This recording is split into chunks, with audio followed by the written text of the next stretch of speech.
We're going to be reading another Berenstain Bears book. It's called The Berenstain Bears and the Golden Rule. The front says, "Do unto others what you would have them do to you." Oops.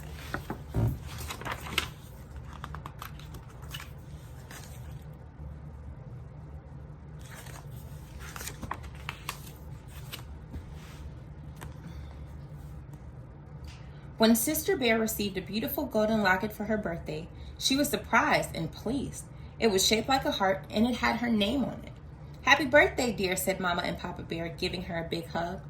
Sister tried the locket on and looked at herself in the mirror. "I love it," she said. "I'm going to wear it all the time." "It opens up," said Papa. "Look," he showed her the little golden clasp that you press to pop the locket open. "Neat," said Sister.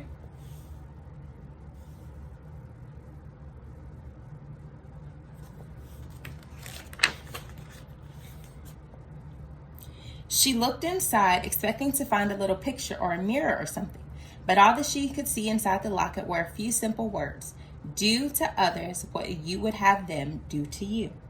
Sister was puzzled. The words seemed familiar, but she wasn't sure why.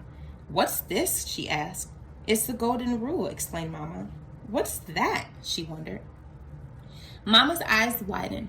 "The Golden Rule is one of the most important rules there is," she explained. "That's why we have to always have it hanging up on the wall in our living room." She pointed to the framed sampler above their mantelpiece. Sister gazed up at it in amazement. She had seen that sampler every day of her life. No wonder the word seemed familiar.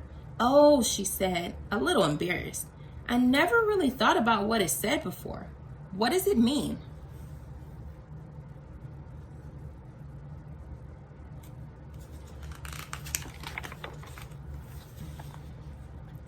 "The Golden Rule," Papa explained, "tells you to treat other people the way you want to be treated yourself." "Why is it inside my locket?" she wondered. "It is a golden rule inside a golden locket for a little golden princess," said Papa, giving her a big kiss. "It's called the Golden Rule," explained Mama patiently, "because it's precious, just like gold. But it's not about the gold you wear around your neck or on your finger." She held her own wedding ring.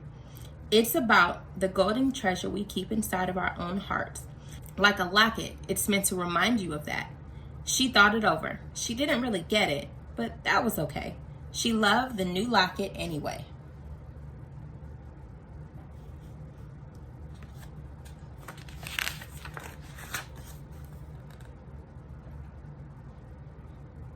The next day before school, Sister showed off her treasure to her friend Lizzie, Millie, Anna, and Linda.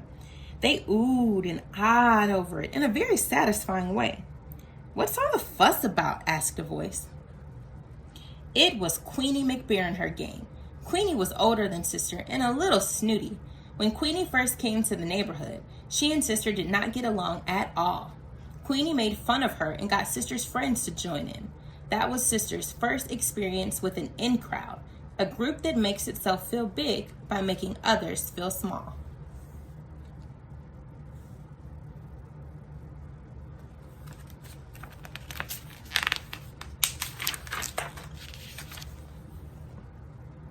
"Oh, hi, Queenie," said Sister. "I was just showing the kids my new locket."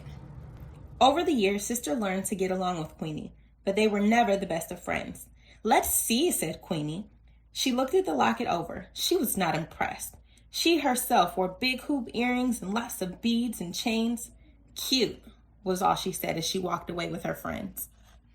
Queenie still had her own in crowd. They were a group of older girls who liked hanging out together and acting cool. Mostly they spent their time painting their nails and giggling about boys. That was okay with Sister.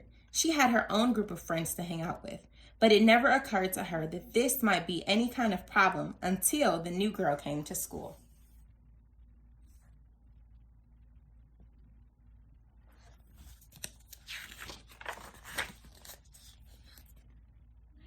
Her name was Susie McGrizzy.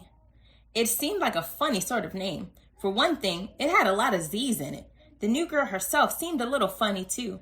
Her clothes weren't exactly cool, and she wore her hair up in pigtails, which was definitely not the standard Bear County school style. Besides, she had thick glasses and braces, Not the cool kind with lots of different colors like Millie wore, just plain old braces.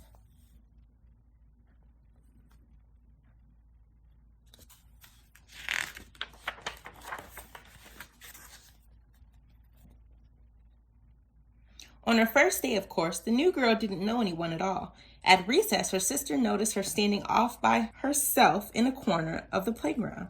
She looked sort of sad and lonely. Sister was thinking about going over and introducing herself when Lizzie and Anna came up. "Hiya, sister," said Lizzie. "We're getting together a game of hopscotch. Millie and Linda are over there. Come on." Sister began to follow them, but she paused and glanced back to where the new girl was standing all by herself. The new girl looked lonelier than ever. "Wait a minute," said Sister. "What about the new girl? What's her name?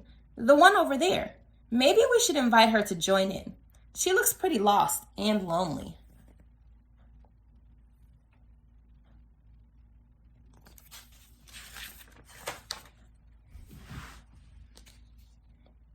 The other girls were surprised. "Susie Whoosie Face?" said Lizzie doubtfully. "She has weird clothes," said Anna. "And those corny pigtails," said Lizzie.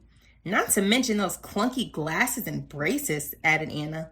"Well," said Sister, "I just thought—" "Oh, don't worry about Susie McWoozy," said Lizzie, taking Sister's arm. "She'll be fine. She'll find some other cubs to play with, cubs more her type. Come on." Sister allowed herself to be led away to the hopscotch game. She felt a little worried about Susie McWoozy, though she couldn't exactly say why, but she soon forgot all about it while playing hopscotch with her friends.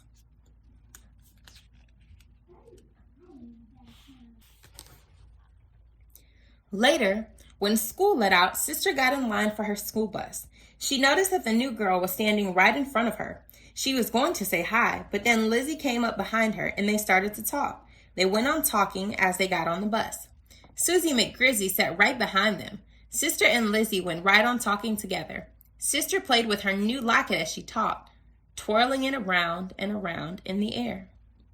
When the bus came to a stop, Sister gathered up her things to get off, but she felt a soft tug at her arm. It was Susie McGrizzy. She was holding something out to Sister.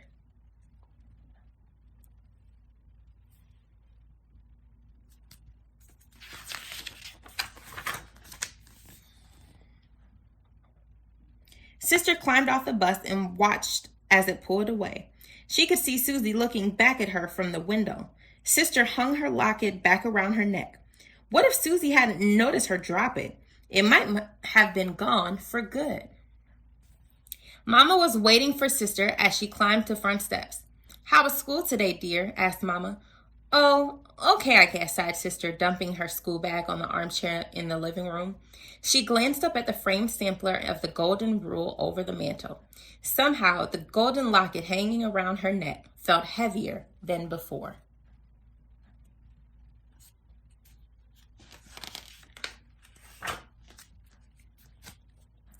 That evening at dinner, Sister was unusually thoughtful. She picked at her lima beans and stared off into space.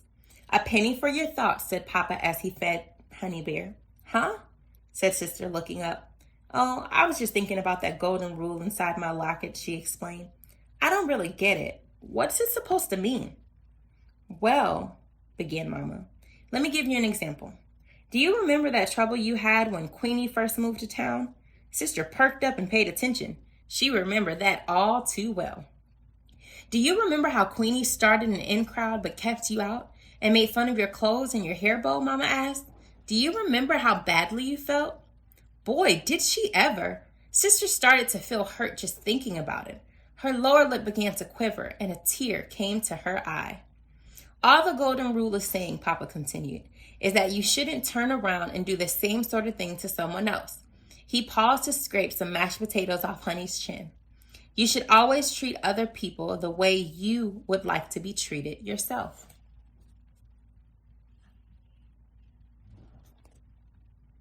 "But I wouldn't never do anything like that," said Sister. "Besides, I don't have an in crowd." "Oh, no," said Brother, who had been taking in all this. "What about Lizzie and Anna and Millie and Linda? You play with them all the time. but I never see you asking anyone else to join in. That's different, protested Sister angrily. I'm just playing with my friends. We're not trying to keep anyone out. Of course not, dear Susan Mama. I'm sure you and your friends would never dream of keeping other cubs out of your group. Sister Bear grew very quiet. Now that's when she thought it over. She wasn't quite so sure. Not so sure at all.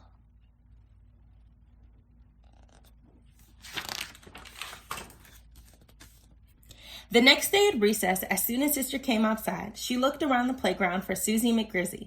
She soon spotted her sitting off by herself under the big oak tree at the edge of the schoolyard and reading a book. Anybody spot Susie?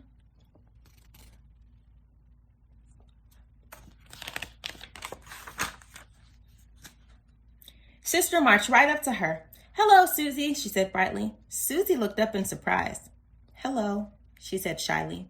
I'm Sister Bear, and my friends and I are going to play some hopscotch, Sister told her. Would you like to join us? Susie's face lit up. Oh, I'd love to, she said with a big bracy grin. I love hopscotch. Terrific, said Sister. Do you want to see my locket? Sure, said Susie.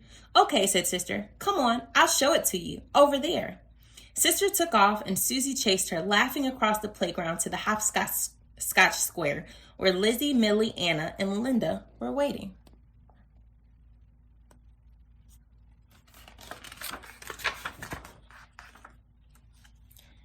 Sister's golden locket gleamed in the sun as she ran. The book has some cool questions in the back that maybe you guys can listen to and just think about. So the question that it asks is, when has someone treated you in a way that you don't like? And when have you treated someone in a way that wasn't very kind or fair? Just some things to think about. Hope you guys enjoyed the book.